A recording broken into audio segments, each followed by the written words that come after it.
Hey, Jimmy. Hi. Can you see me and hear me? Yep. See you here, and also I looked at the other one that we did at 7 o'clock, and it worked fine.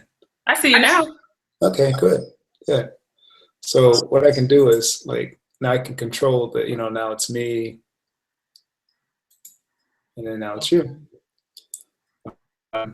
It's about 7:53, so um, I can just what I was going to do is just turn the camera off and the microphone off until 8 o'clock. Okay. But you don't have to do anything on your end. You don't have to do anything on your end at all. Okay. Getting used to this So shiny like phone. now you should see my logo. That's what I see. Yeah. Okay. Okay. How's your day been so far? Oh, busy. I can imagine. um, See what Tony's been going through for the last 9 months is like, everybody. It's just a lot of phone calls and a lot of things. The Right. president of Shaw is going to be able to join us, Oh, that's awesome. and then Councilman Corey Branch is coming. Corey is a councilman? Yeah.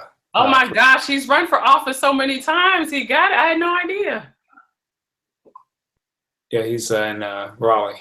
Yeah, we go way back. Oh, okay. Okay. like playing flag football way back. Oh, wow. Okay. Yeah. Yeah. I might need to have a quick sip of water. I'll be right back, Jimmy. Okay. I'm gonna turn the microphone off too because if anyone comes on, they can hear us talking. So Okay. I'll turn off both. I'm just turn mine off. You're good.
Jimmy, can you remind me of what you need me to do for introduction?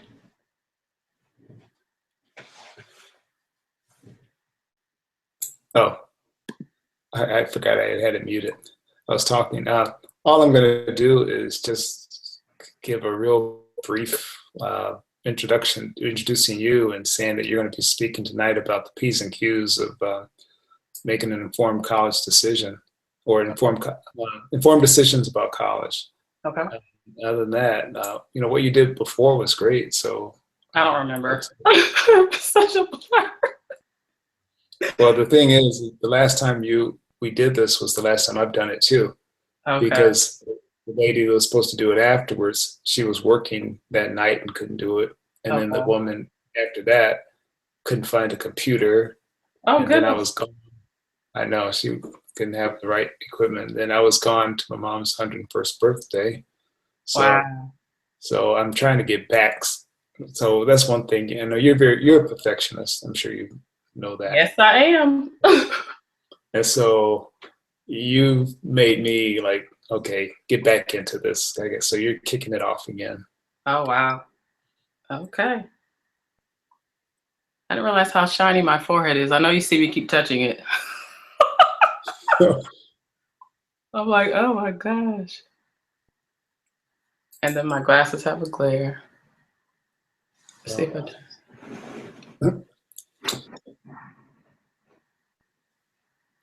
7:58.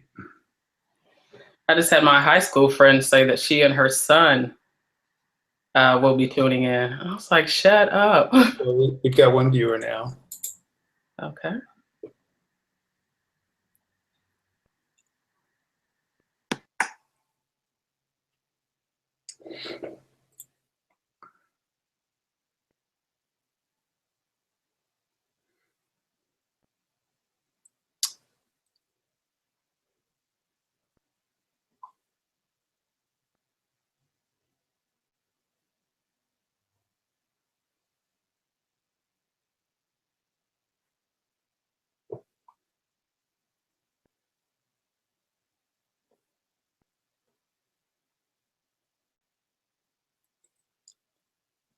$7:59.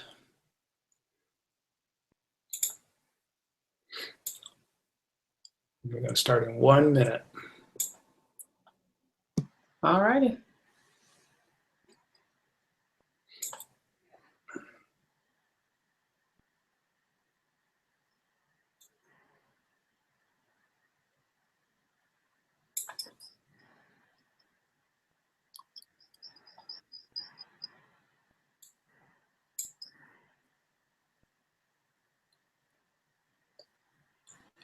Excuse me. Okay, well, let's go ahead and get started. Okay. Good evening. My name is Jimmy Davies with Every.Black.com, and every Thursday evening we have an Every.Black expert on to talk about their field, something about in their field of expertise. Tonight we have Dr. Bahby Banks, and she's the CEO and lead research and evaluation consultant of Pillar Consulting, LLC, located in Durham, North Carolina. She works closely with clients to establish clear goals, processes, and outcomes, and guide the development of evaluation tools as related to their initiatives.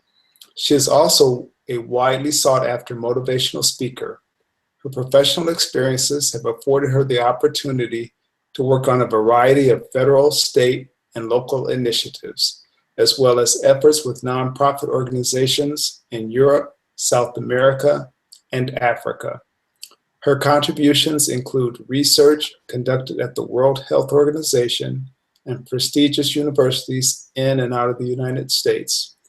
Tonight, Dr. Bahby Banks will be talking to us about the P's and Q's of making an informed decision about college. So with that said, let me welcome you, Dr. Bahby Banks. Thank you, Jimmy. I certainly appreciate the opportunity to be on this webinar with you. I want to thank Every.Black event. And I am very, very excited to speak with the viewers about college and making sure that you have a very informed decision-making process before you move and out of your parents' house or stay in your parents' house and decide to pursue your post-secondary education. So this is actually a workshop that I offer. It's one of many workshops that I offer to young people in the professional development series. So I have many more, and I'll tell you along the course of the webinar where you can find those. And if you have any additional questions, from my understanding, Jimmy, people can ask questions in the window off to the right. Right, okay. Absolutely. Otherwise, you're more than welcome to email me, info@bahbybanks.com, or contact Jimmy, and we'll definitely get your questions. So I will make sure I'm looking at this window on the right to see if people have any questions along the way. But if you are ready, I'm ready. So I decided to do this webinar because high school can be a little challenging. I lucked out and had a really good guidance counselor as part of my senior year experience, but it can be a very challenging time as a student trying to navigate what you like, what you don't like. Your parents are talking to you about college. What exactly should you be doing? So 5 quick things I just want to share with you to tuck away in your toolbox as you are thinking about this college experience. So the first thing I want you to really, really think about is investing in yourself. or I tell people diversify. We normally hear this in financial settings where people say, put your money in these different places. You also want to think about that as part of your personal and professional growth. So you're in high school, of course, you want to make good grades. Your parents want you to make good grades. Another very important thing is that you are a well-rounded individual. And what does that mean? That means that you don't sit in your desk the entire day and you're not involved in anything else. And that same thing plays out in the workplace. Anyone could sit at their desk for 8 hours a day and go home. But people are looking for, even if you are in the spirit of entrepreneurship, people are looking for go-getters, people who have interpersonal skills, meaning they're able to interact with different types of people, and they've shown or demonstrated leadership skills. So make sure that you're making the best that you can of your high school experience. And I fully acknowledge that all high schools don't have the same resources in terms of clubs and other things. The great thing with that is that you have social media and you can always start things yourself. So think about some things that you like. Do you like sports? Is an easy one. A lot of people think about sports. Are you creative? Are you an artsy person? Do you speak a foreign language? Are you thinking about being a business leader? When I was in school, oh so long ago, we had Future Business Leaders of America. Are you good with math? I'm sure there's some sort of math club. Make sure that you're able to demonstrate or illustrate that you are a well-rounded person who's involved in many things. And if you have a leadership role, that's even better.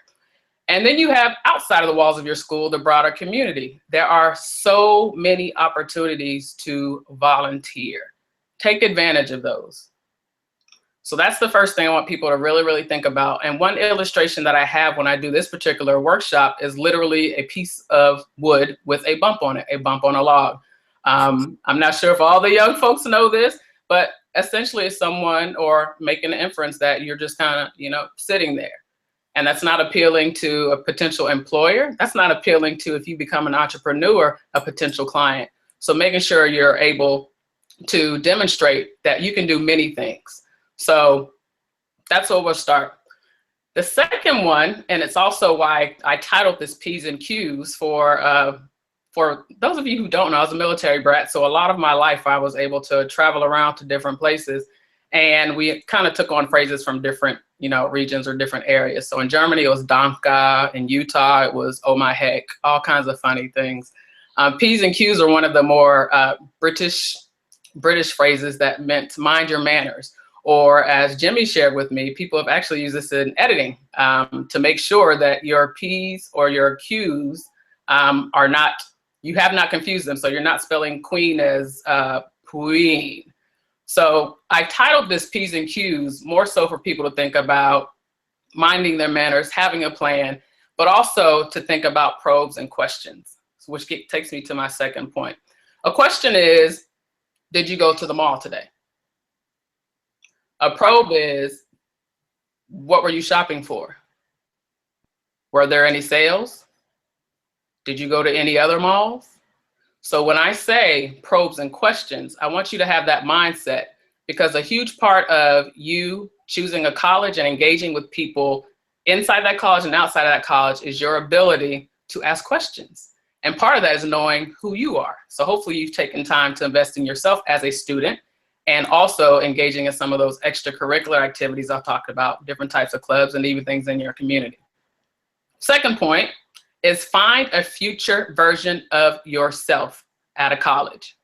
So there are a lot of choices that you can make before you step out and start, putting in those college applications. Do you want to go to a big school? Do you want to go to a small school? In-state, out-of-state, private? You have all girls colleges. You have colleges out on the West Coast, on the East Coast. You have liberal arts colleges. There are lots of different choices to make. And part of you deciding that is, again, knowing who you are. So I knew, and I'd had all different types of schooling experiences by the time that I got to my junior year of college, that I wanted to go to a historically Black institution. So that's what I looked for, and that's where I looked for people who were attending. So the second thing is find a future version of yourself at that school. And why is that important? Because they are where you want to be. So there are a lot of questions that you can ask these individuals. What were you looking for in a college? Because just because someone ended up going to the same place to you doesn't mean they were looking for the same experience. Someone may have looked for a small student to teacher ratio, meaning maybe one teacher to every 20 students, as opposed to a larger school where there's one teacher to every 45 students. So ask them what they were looking for. Price. College can be very, very expensive. And I have another workshop called Popcorns and Frosties, which I'll tell you about a little bit later, that lets you know that you do not have to pay for school, in my humble opinion. And I think you should work very diligently in that mindset when you're looking for colleges, for different places to secure funding for your education. So ask them what they were looking for in a college, and hopefully it aligns with what you are looking for, or maybe you can explore some other things that you weren't even thinking about when looking for your college. So we've talked about size, we've talked about locations, we talked about private, public. That takes a lot of reflection. That takes you sitting down and really thinking about even who you are as a student right now. Are you fairly independent and you can do things on your own and you kind of want to be hands off, or you prefer your mentors or your teachers to be hands off, or do you like engaging with people? So what does success look like for that person? I would ask them. So once you've completed this degree, then what? Are you planning to do this? Are you planning to do that? How would you say your experience has been here? What are some of the successes you've had as a student? And what are some of the challenges that you've had as a student? College is hard. High school is hard.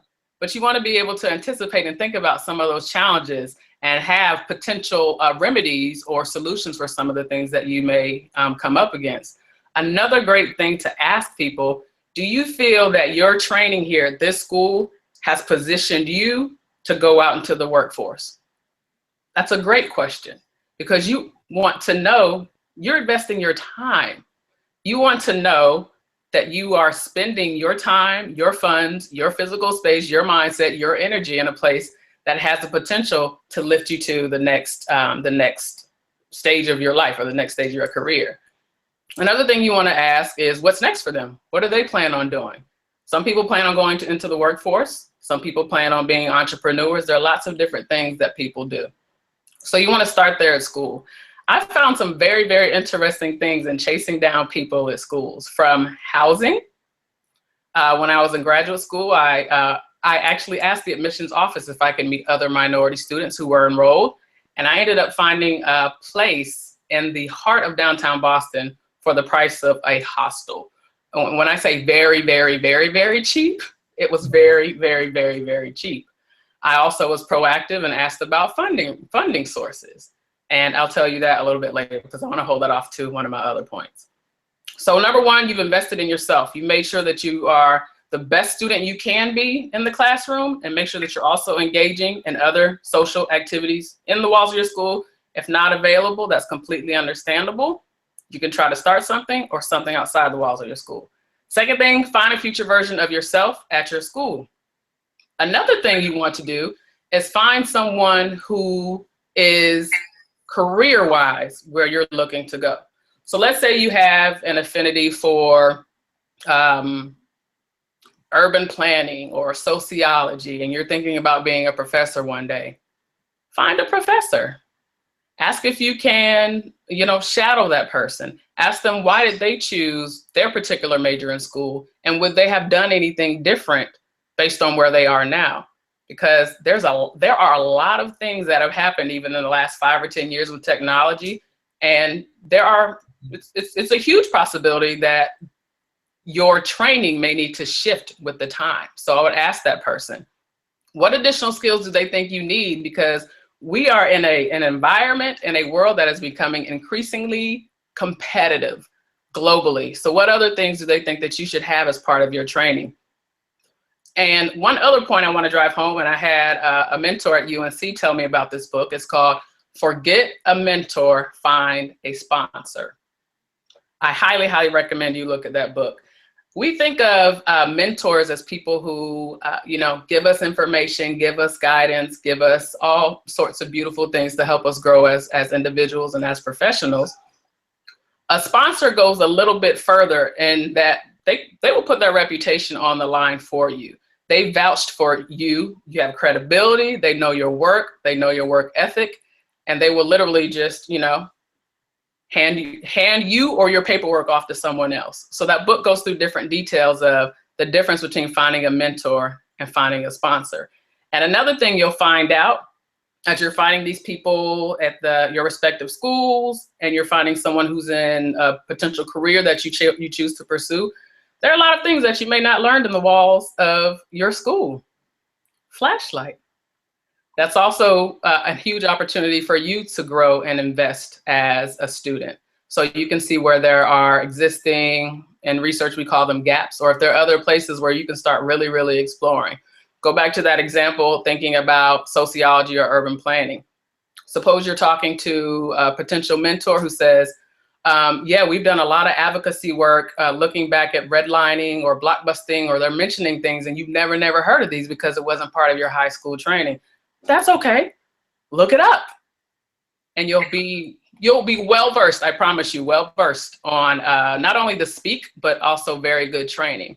There's another thing you'll need when you apply for school. You have your transcript, which shows all of your grades, all of the classes you've taken. You're going to need letters of recommendation. Where are you going to find them if you're the bump on the log that I mentioned earlier? So that's another huge point I want to drive home. The more you're engaging with other people outside of the walls of your classroom, the easier it'll be for them to write a letter of recommendation for you. One thing I learned very, very early, you can ask a teacher or you can ask a mentor or someone in the community, will you write a letter of recommendation for me? And they say, yeah, but do you know if it's a good recommendation letter for you? So you want to make sure that this is an easy job actually for this individual to do, you know. Eric, I see my high school guidance counselor is here. So his name is Eric, we'll say Eric. Eric is an exemplar student who has done very, very well in class, has been a leader in every regard. If there's nothing to speak about because you have not done it, that's problematic. So I highly, highly encourage you to seek out other people and other mentors as well. Do we have any questions so far? I see somebody testing the question area, and I see my high school guidance counselor saying great point. Well, I don't have really a question, but just some of the things you touched on. One thing in particular, I was the bump on the log. Mm-hmm. I really didn't go out of my way to be a part of much of anything. But in college, I joined the fraternity and got really involved with a lot of organizations on campus. And that really added to my college life and actually helped me hone some skills that I still use today. So I just want to really emphasize that taking advantage of the other organizations and at that time I was president of the chapter, so developing leadership skills and that type of thing. I agree 300%. And another thing I want to say with that, because I've had an opportunity to serve on a few admissions committees, even for summer programs, that may be the deciding factor for your acceptance into a program, that you have done things and engaged in things outside of the walls of your classroom. There are a lot of people, you can read articles in the media everywhere. There are a lot of people with 4.0s who don't have jobs right now. There are a lot of people who have performed exceptionally well on standardized tests and they don't have a job right now, or they may not have been accepted into schools. That does not necessarily mean because you have a 4.0 and you have perfected everything that you will be a good student, a good professional, or the best in your respective field. So this is what I mean when I say a well-rounded individual. Absolutely, Jimmy. Thank you for bringing that up. Sure. You have a question here about what fraternity you joined? Phi Beta Sigma. Okay. Oh, will you invite your high school people? Okay, so we've gotten through the first step, which is invest in yourself. A beautiful thing I should have added earlier. Young people have access to a lot of resources that we don't. Use that to your advantage. Particularly, I gave an example where your mentor might have mentioned something that you weren't aware of. He or she may have the time to explain that to you, or they may not. You have full access to Google and other search engines to explore that information for yourself. And that could also shape some of your decision-making moving forward. So number 3, get exposure now. So you have an interest in policy or education or medicine or public health or veterinary medicine, there are opportunities prayerfully in your respective communities for you to begin engaging in some of these professional opportunities. You may change your mind. When I was in high school, I thought I was going to be a veterinarian. Here I am, a research consultant and an empowerment speaker. My passion and my purpose is speaking to young people who are in the same seat that I was 20 years ago. And thank goodness I had a guidance counselor and parents who pushed me. But I fully understand that everybody doesn't have that resource. So one thing, and I just mentioned previously about your access to social media, Jewel, if you are following celebrities on Instagram or Twitter or Facebook, I highly encourage you. If you're thinking about schools in your area, like here in North Carolina, we have North Carolina Central, we have Shaw, we have St. Augustine's, we have UNC Chapel Hill, we have North Carolina A&T that's not too far away. We have Florida A&M that's not too far away, the great institution that it is. Follow them. That's an opportunity for your face to be seen. That's an opportunity for you to know where they are and when they are where they are. So their open houses, their prospective students days, their panels and speakers and career fairs and conferences and forums, summer programs are huge. My parents made it very, very clear that I was not going to have too many free summers when I was in school. Take advantage of those. I don't know of any university that does not have some sort of summer program where students can come in and explore the campus and find out about the field they're interested in. Business schools I know do that. I was a biology major. I did biology programs and pre-medicine programs. These are opportunities for you to have your foot on campus and also for your name to be associated with greatness. People remember faces, they remember energy, they remember initiative, they remember successful people or people with potential to be successful. So think about these places and these spaces that you can be. I have a question here from Elise. Do I encourage study abroad? I do. And I had the opportunity to do that as part of my graduate training.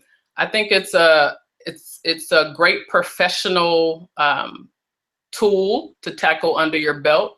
And I think it gives you a very broad glimpse of issues that are not only affecting, particularly for me, disadvantaged populations here in the US, but also abroad. So I had the opportunity to study in, oh my gosh, so many places. The World Health Organization in Geneva, Switzerland. I also had an opportunity to do HIV work in Malawi in Eastern Africa. I'm getting old. HIV work in Rio de Janeiro, Brazil, and also HIV work in Buenos Aires. All of these were as a result of me working hard as a student, being very, very involved in the community and my campus, and me being able to secure letters of recommendations and write a very powerful letter of recommendation. So I do encourage it. Another thing I do also encourage, that looks great. I'm sorry, professionally, that also looks great. A lot of people want to go abroad because it's, you know, it's the thing to do. When I was younger, they said it was sexy to study abroad. You want to bring the skills that you've learned back home, because there is reciprocal learning that will take place, I'm sure, when you decide to travel abroad. And as a working professional from whatever walk of life, I think it's important to come back and the same issues that you have seen in other places, see how that plays out back here at home.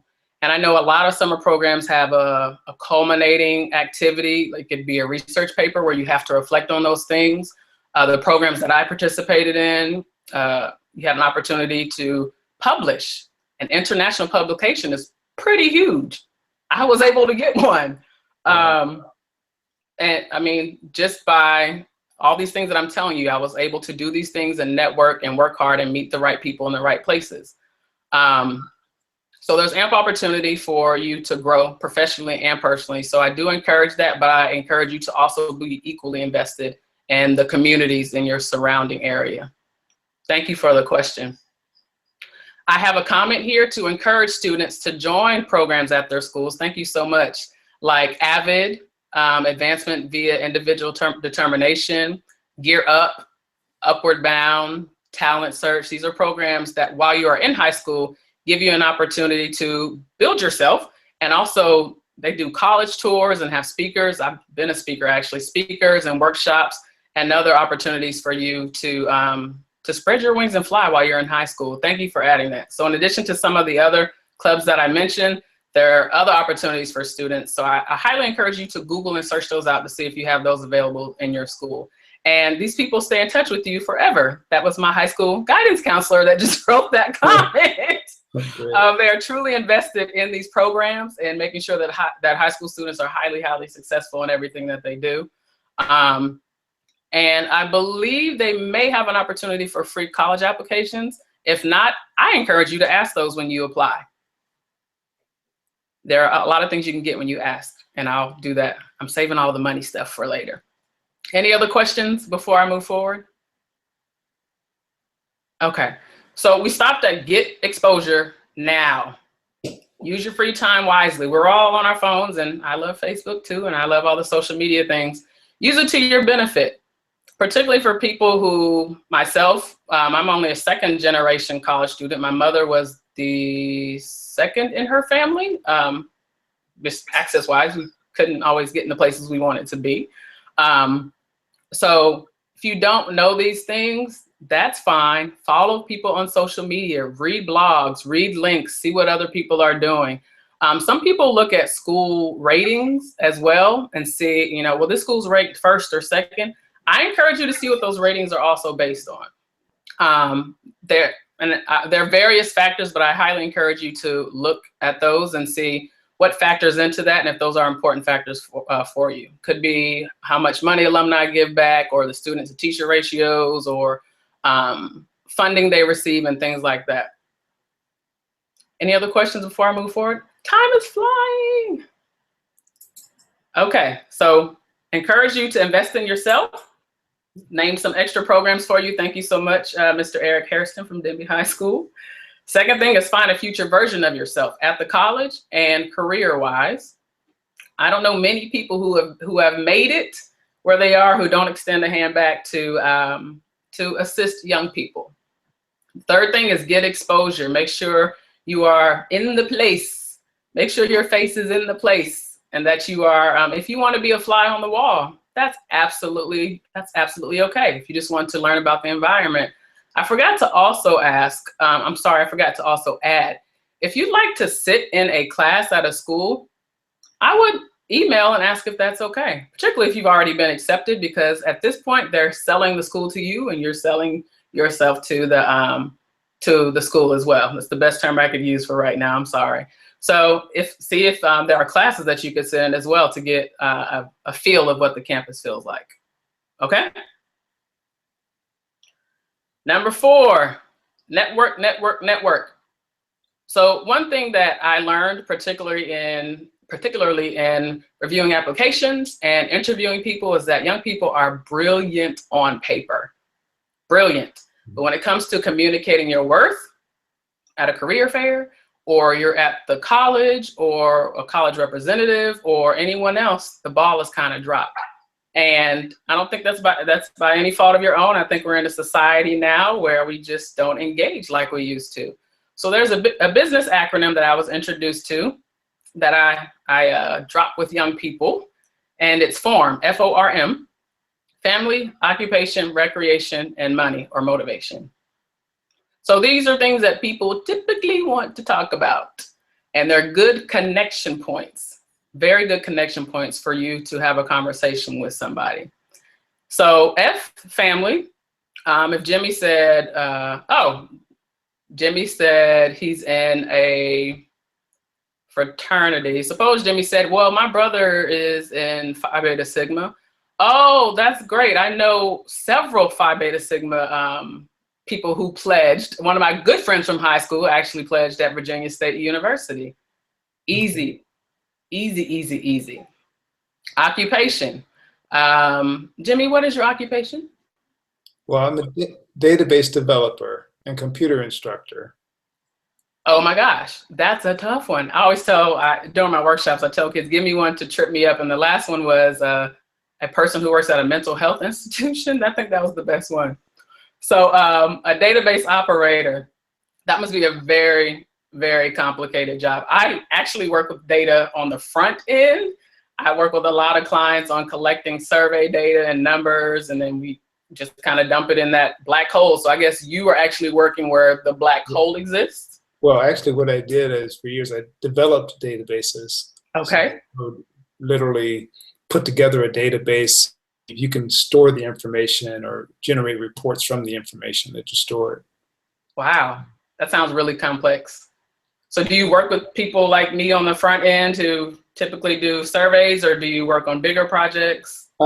Typically larger projects. For example, the last job that I had, I'm going to switch over here. The last job company that I worked with was a clinic in Raleigh. He was a surgeon, and he wanted to keep track of all the information regarding patients, their appointments, their prescriptions, meds, surgeries, all this information. And if you think about it, every place you go, there's a database. If you get your car worked on, someone's keeping track of what you've done on every visit. That's a database. Someone had to create that system for people to put the information into. So wow. I want to stop there. I don't want to get on. I'll go on a tangent. But this is a point that people love talking about these things. Thank you. Sure. So family, occupation, recreation. Someone in the comment section, tell me what you do for fun, and I'll use it as a talking point. For fun, I love NFL football and I love to play chess. Oh my gosh. Okay, there's a lot going on with NFL right now. So I grew up in a household with a lot of football happy men, but I do not understand the sport at all. Has the football season, has it started already? It started. It started. Right. Okay. But there's preseason, and then there's preseason and there's season. Season has actually started. So what's the goal? Why are they? The third week of the regular season right now. Okay. But why does preseason exist? I feel like I saw that on TV somewhere, or maybe not. Well, the idea is that a lot of guys are trying to try out to make the team. Okay. The preseason is mostly for the guys, the new guys coming out of college, or the independent guys just trying to get on the team. Okay. But then after preseason, they have to cut down the roster to a certain number, and then the guys that are actually on the team. That makes sense. I normally I pick a team when the Super Bowl comes around, and whatever, it could be based on a place that I used to live. As long as there's food and there's a little trash talking, I'm good to go. Recreation. Okay. What motivates you, Jimmy? Well, what motivates me? I think it started with my parents, really. It's like they just always emphasize whatever you do, do it well. And to believe in yourself, you can do anything you can if you can believe it or you can imagine it or believe it, you can achieve it. So I think it started at a very young age. And so I think that just kind of built the, I guess, the foundation for, you do want something, you enjoy that feeling of success, and then encourages you to go on and do something else. I certainly understand. My parents were the same way. Well, one of the things I remember the most about my mother was, she would always say, I can show you better than I can tell you. So let your work do the talking. And my dad always taught me, failing does not make you a failure. So that's one of the things that has carried me through my life, because clearly, we tumble and fall over, but I share your sentiment on parents, speaking things into you. So young people, if you haven't failed, you haven't tried. So yeah, they're learning experiences. There you go. So young people, in terms of connecting with folks, because now you've invested in yourself. Hopefully you've done some work with the college. Now you have an opportunity, you've applied, you've done all the things that you need to do. Points of connection, different ways to talk to people. So make sure that you know all the associated timelines for your college application. So you're doing all these things to make sure that you know what's going on at the college and who's there and what you're looking for, and making sure all that aligns. Make sure you know when applications are due. Make sure you know what the time is for your school. If you need to order a transcript, does it take a week, 2 weeks, 3 weeks, 4 weeks? Personal statements. I would highly, highly, highly recommend that you find someone at the school or a mentor or someone else who can look over your personal statement to make sure that it completely illustrates who you are as an individual, because sometimes we tend to be humble, and to make sure that it's answering the questions that the school is actually asking, because sometimes people do not answer the questions and you don't want your application to be tossed into the trash. So make sure you know all of the things associated with turning in your applications. Make sure your guidance counselor knows what and when they need to order, what and when they need to, okay? Final thing is think outside of the box. We're on number 5, number 5. So I told you earlier, one of the talks that I have is called Popcorn and Frosties. And it is a workshop that I give for young people who think that college has to be expensive. College does not have to be expensive if you think outside of the box and start early looking for money. So one thing that my mother told me for as far back as I can remember was that Orville Redenbacher will send you to school. Hopefully you know Orville Redenbacher's face on the front of the popcorn box. And what she meant by that was that there are organizations locally, regionally, nationally, internationally that are looking for someone with your profile to send you to school. And so that's one thing that I always remember her saying, Orville Redenbacher will send you to school. And when I went off to college, I was on a college tour. My mother literally walked away and the tour guide, where's your mom? I don't know where she is right now. But my mother went down to I was a biology major at the time, went down to the office, told them my profile, just like you should be able to tell someone your profile. And by the time she came back to my college tour, we had the information for me to apply for a scholarship, and I ended up getting a 4-year award. So think outside of the box. People think that financial aid's job is to come to them and say, oh, well, you finished your FAFSA and this is what your parents can contribute. And since you are a Latino female from this state in Nevada, this scholarship is for you. Or you are a first-generation student from Nashville, Tennessee. That's not their job. It would be great if they could do that for all 5,000, 10,000, 15,000, or 20,000 students. Their job is to get your tuition, your room and board, and your fees paid, that's not a ding against them. That's what their job is. Your job is to think outside of the box and find money. So I just told you one way. Another way is to just ask. So when you've invested in yourself and you know what you have to offer, you shake through some of that nervousness and you have that confidence, make a phone call or ask, are there any scholarships available? Better yet, there's an app called Scholly, SCHOLLY, developed by a young man, I believe in his 20s, that you can put in your information. For me, it would have been an African-American female, 17 years old, Newport News, Virginia, looking for historically Black schools. That app will pull up scholarships for you. It's like having your own personal secretary. I wish they had this back in 1996, but they didn't. So knowing your profile, and they're also, if you just search on your own, so many places giving money away. I just saw an article where a school, I believe Ivy League institutions, were giving scholarships to first-generation students. Keep your ear to the ground. And another tool that I think is excellent is Google Alerts. It's like, again, having your own personal secretary. You can go to Google Alerts, put it in a search term. So if I was thinking about going to North Carolina State University and I'm looking at their engineering or who knows what department, I can go into Google Alerts, put it in that search term, and every time that term pops up in the wide world of web, all the fancy stuff that Jimmy Davies does, it'll send that to your personal inbox. I wish we had that in 1996. So use some of the tools available to you and think outside of the box, because no one is going to hold your hand and say, oh, I see you're in need of some money, not by any fault of their own, because they don't always have time to invest in everyone.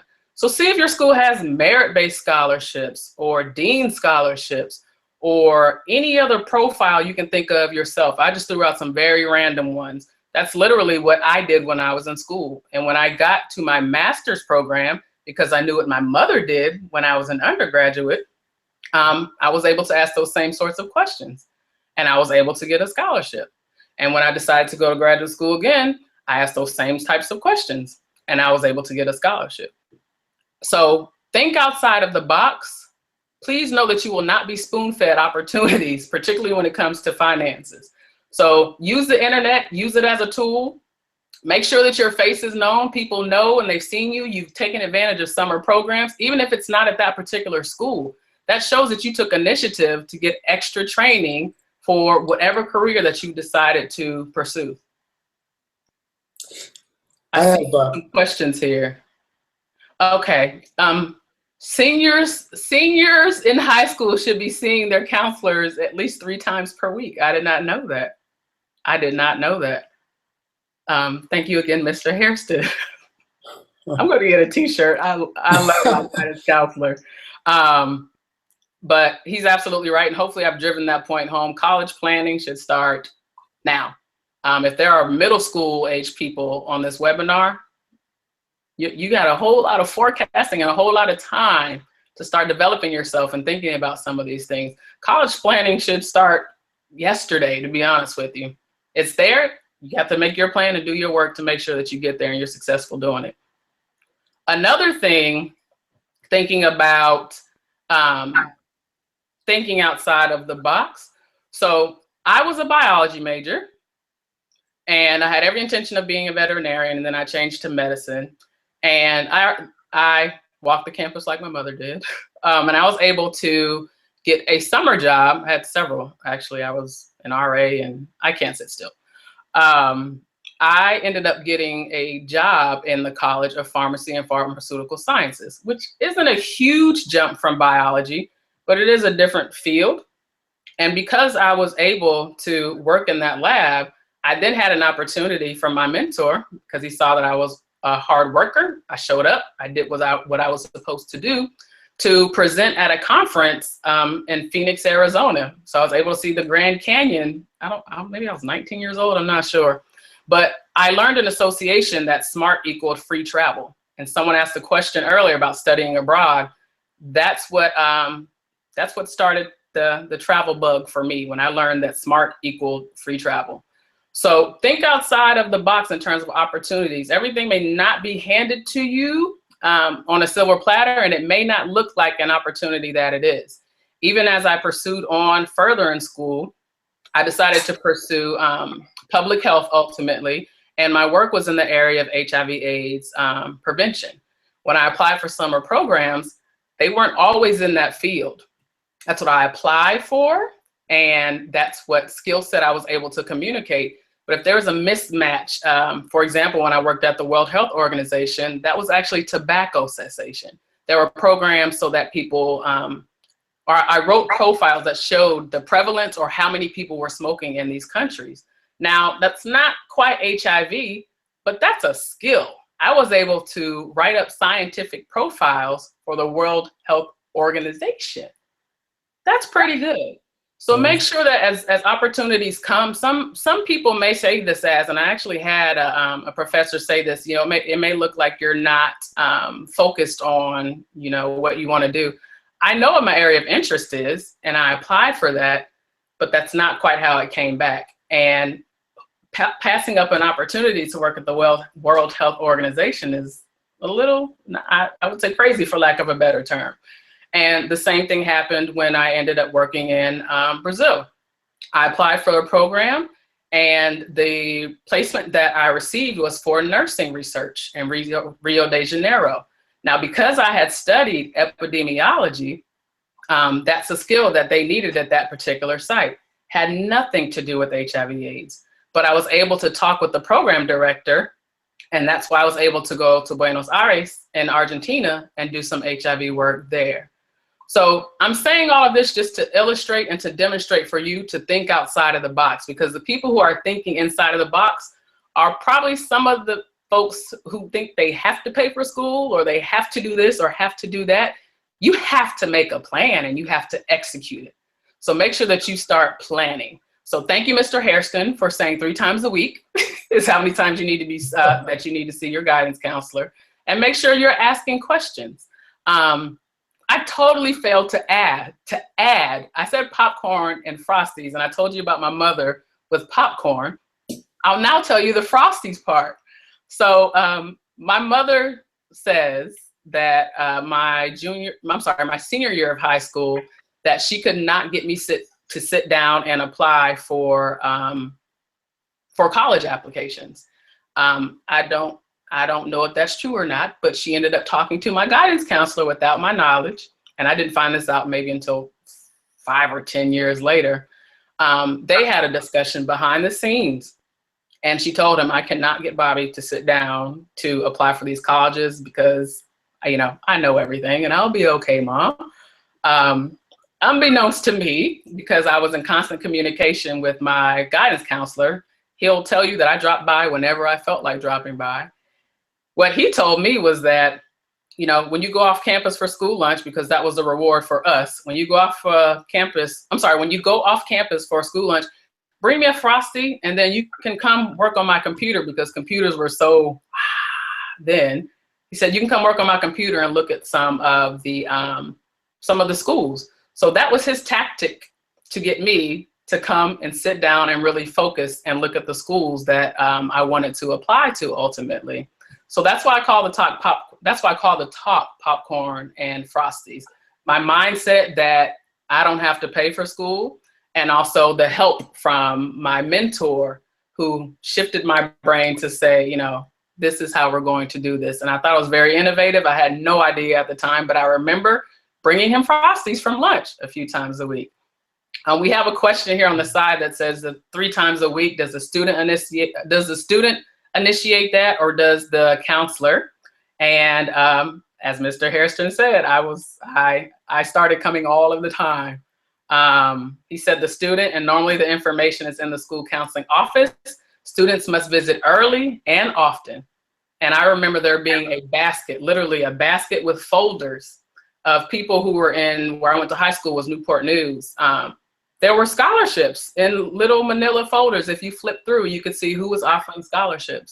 And I've helped students. When I told you I put in a profile, I gave you a sample profile for Scholly. Excuse me. I have, I see words here on the side. Sorry. I lost my train of thought, Jimmy. Oh, hello. I'm sorry. I'm not sure I can help you, but let me tell you this. It came back. So I worked with a student, and it was the easiest scholarship application I've ever seen in my life, and I'm not being facetious. I put in the department at the school, which was criminal justice. I put in the name of the school, and I put in the term scholarship, went directly to the website, and there's a hyperlink to apply for a scholarship, and I clicked on it, and it was a 1-page application. I've never seen it in my life. It did not require a personal statement, and I could not believe it. And I showed her, I said, this is what happens, when you think outside of the box. So as you're looking at these colleges and you're thinking about what you want to do, think of all these different strategies and all of these things that you can do to engage and immerse yourself in some of the things that the schools have to offer, and also what your school has to offer. I want to add one thing. We talk about thinking outside the box, and I really can't take credit for this, but this is what happened to me going into my senior year of college. I was literally walking through the halls of the admin building, and one of the counselors just stopped me and asked me if I'd like to interview for the Social Security Administration. And at first I said, well, I'm not trying to work for the Social Security Administration, but he says, well, just go on the interview and it'll be a good experience for you. And besides, they won't keep coming back to the college if we don't provide students for them. So I said, okay. Sure enough, they asked me for a second interview, and then they offered me a job working for the federal government. But the kicker was, my senior year, they paid for my education. And after, I had a job. So I did that, got my senior year paid for, worked for the Social Security Administration for about 6 years before I moved on into something I really wanted to do. But it was good money at the time when I really, and that's not really thinking outside the box, because I can't take credit for it. I was just in the right place at the right time. But you know what? That person identified you for a reason.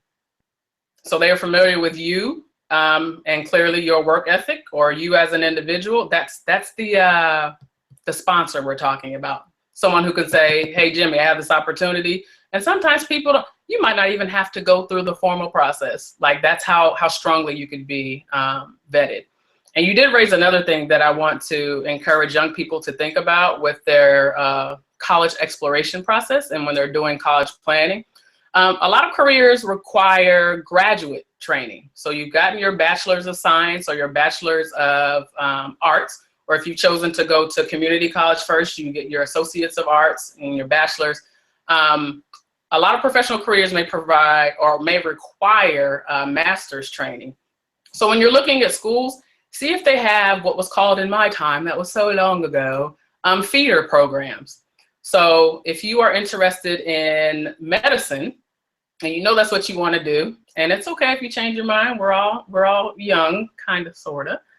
See if any of the schools have a program that maybe you finish your freshman year, your sophomore year, your junior year, but your senior year, you're already connected to the medical school. And because of your training and your grades, your senior year is essentially erased and you started your first year of medical school. Or your school may have relationships with a lot of other professional schools. Florida A&M had so many relationships for doctoral programs. I can remember the orange piece of paper that it was on. But again, career fairs and college fairs and things like that, they had direct feeder programs, and those programs also had free applications because they had a connection with the undergraduate institution. So if you're thinking about a career in medicine or law or perhaps engineering or architecture or whatever, those are questions to ask your mentor and other students as well if you need graduate training. And if so, see how your school builds you up to get to that place and see if there are existing relationships or partnerships they have with other schools and potential employers, because that could also be a direct feed for you as well. I am running out of time. Are there any questions? I'm floating back and forth. Any questions from anyone? Wow. Questions, but this has been great. This has been really, really great. I wish I think I told you before, I wish I had someone like you to give me all this good information back in the day when I was going through school, but I guess I made it through. Well, I'm sorry, go ahead. Last thing I want to throw out at you that I didn't know about you. I lived in Newport News, Virginia for 20 years before I came to North Carolina. I lived in Denby. And so I used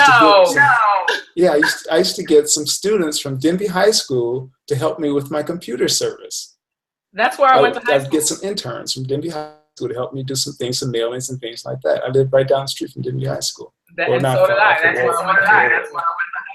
Right. So anyway, I just wanted to 20 years ago, you would have been probably recruiting my classmates. Yeah, around that time. Right. Wow. There you go, young people. So, that's awesome. So I want to thank you again, and we will be posting this on YouTube for people to see if they weren't able to make it tonight. We also want to thank the guests that did come on and the questions they asked, and also be sure to share this, because a lot of times our largest viewing audience is actually after the recording. So, and I think Dr. Banks did a fantastic job, and I knew she would. So thank you. Thank you. If anybody has any additional questions, I'm getting a little feedback, but you can get, you hear a little feedback? At any rate. A little bit, but sometimes. I can be reached at info@bahbybanks.com, and my name is spelled B as in boy, A as in apple, H as in Harry, B as in boy, Y as in yellow, banks.com. You can stay up to date with everything that I'm doing. Go to www.bahbybanks.com. And if you'd like for me to come speak to your students, I would love to. There's a contact sheet there as well for you. Put in just a request of information. And if you want to sign up on my mailing list to stay abreast of all of the things that I'm doing, webinars and conferences, I invite you to go to my website, and there's also a form there for you. So thank you all. happy searching for school. Be one of the best investments that you make, in my humble opinion. There are a lot of other ways to make money, and I encourage you to see what people are doing in the entrepreneurial spirit, because I ultimately became one. But we know that data shows that your investment in college gives you a little more financial security, and the experiences you have on campus personally, they're wonderful, they're awesome. So happy searching, and if you have any questions, you have all my contact information. And thank you again, Jimmy. I really appreciate the opportunity. Oh, thank you. Thank you. And I just want to tell our listeners too, every Thursday night at 8 o'clock, we have different speakers on. And so we're going to be lining up and sending out an announcement to everyone that signed up tonight, so you know who the speakers are coming up. So thank you again. All right. Good night. Good night. Good night.